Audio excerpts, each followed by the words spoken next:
శివ, ఎక్కడున్నావా? నీకోసం ఇల్లంతా వెతుకుతున్నాను. రా, కిందందరూ మంచిగా ఎంజాయ్ చేస్తుంటే నువ్వేంటి ఇక్కడున్నావు? నువ్వు వెళ్ళిపోయి నేను తర్వాత వస్తాను.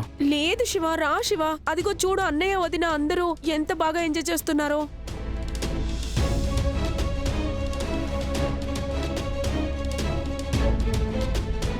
అసలు మీ తమ్ముడికి పెళ్లి ఇష్టమేనా?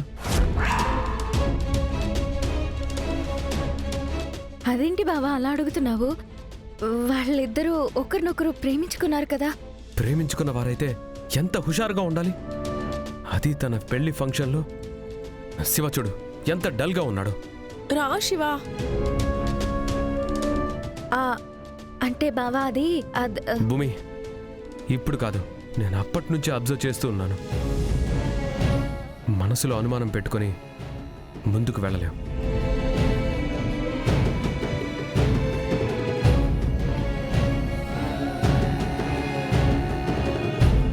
బావా రా శివ, రా.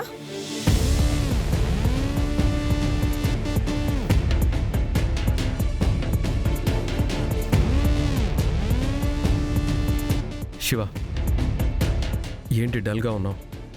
నేను బానే ఉన్నాను కదా బావా. మాటతో బాగున్నానని చెప్తే బాగున్నట్టు కాదు శివ. బాగున్నది లేనిది ఒక మనిషి ముఖం చూసి చెప్పొచ్చు. చెప్పు, ఏమైంది? ఏం కాలేదు బావా. నేను క్వశ్చన్ వేస్తాను, దానికి నువ్వు ఆన్సర్ చెప్పు. నీకు పూరిని పెళ్లి చేసుకోవడం ఇష్టమేనా?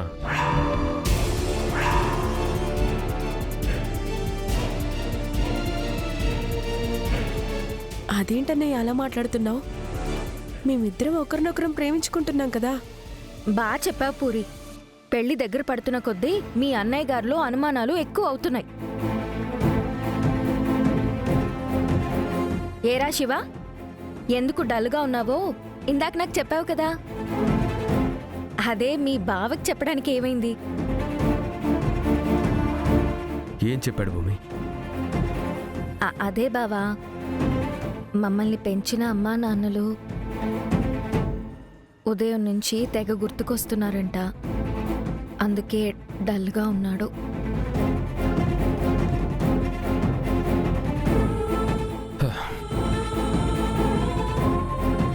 సారీ శివ.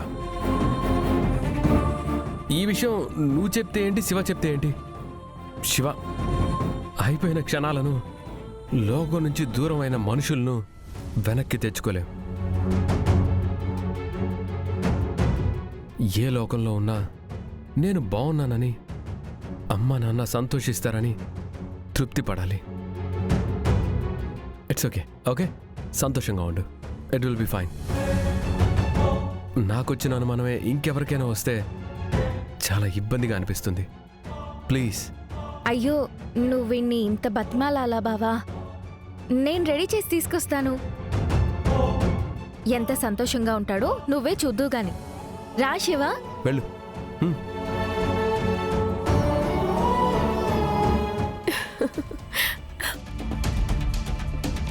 ఏ చెరి వద్దు. నషు,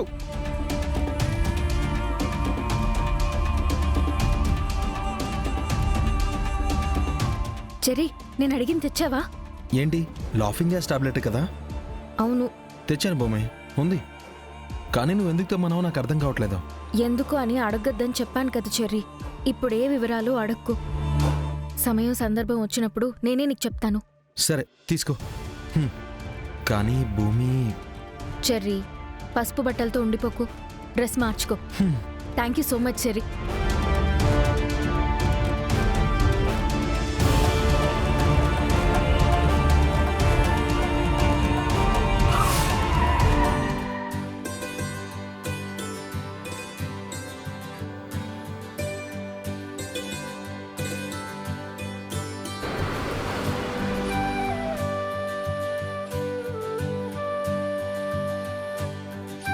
మావయ్య. అమ్మ భూమి, ఈరోజు హల్దీ ఫంక్షన్ అంట కదా? అవును మావయ్య. ఎలా జరుగుతుందమ్మా? బానే జరుగుతుంది మావయ్య. అత్తయ్య, బావ, పూరి అందరూ చాలా సంతోషంగా ఉన్నారు. అన్నీ బాగుండుంటే నేను కూడా ఆ సంతోషంలో భాగమై ఉండేవాణ్ణమ్మా. ఈ చేతులతో నా కూతురు చేతుల్ని నా అల్లుడి చేతిలో పెట్టేవాణ్ణి. కానీ ఆ దేవుడు నాతో 2 పడవల్లో కాళ్ళు వేయించాడమ్మా.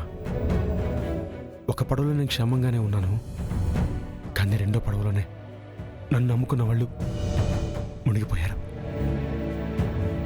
నా అనుకున్న వాళ్ళకి నేను శత్రునైపోయానమ్మా. పర్వాలేదు మావయ్య, మంచి రోజులు వస్తాయి, మనందరం కలిసిపోతాం. ఆ రోజు కోసం ఎదురు చూస్తున్నానమ్మా. అది సరే గాని ఈ టైంలో వచ్చావేంటమ్మా? నాన్నతో మాట్లాడడానికి వచ్చాను మావయ్య. పద.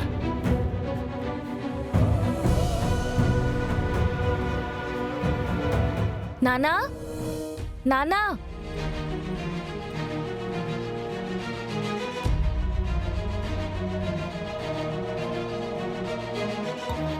ఎందుకొచ్చావు?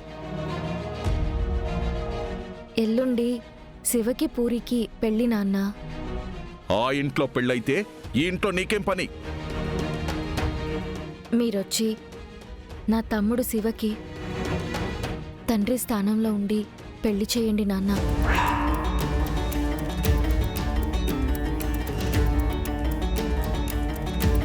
ఏం మాట్లాడుతున్నావు? వాడి పెళ్ళి నేనెందుకు చేయాలి? మీ కూతుర్ని వాళ్ళెందుకు పెంచాలి? ఆ రోజు వాళ్ళు అలా అనుకునుంటే నేనిప్పుడు ఇలా ఉండేదాన్నే కాదు.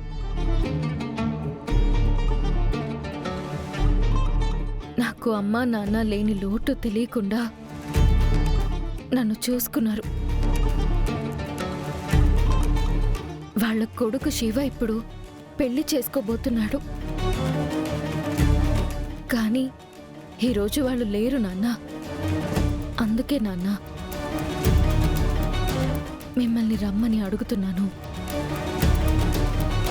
ఉపకారం చేసిన వాళ్ళ రుణం తీర్చుకోవడం మనిషి ధర్మం నాన్న. ఆ రుణం తీర్చుకోవాల్సిన బాధ్యత మీ మీద ఉంది నాన్న.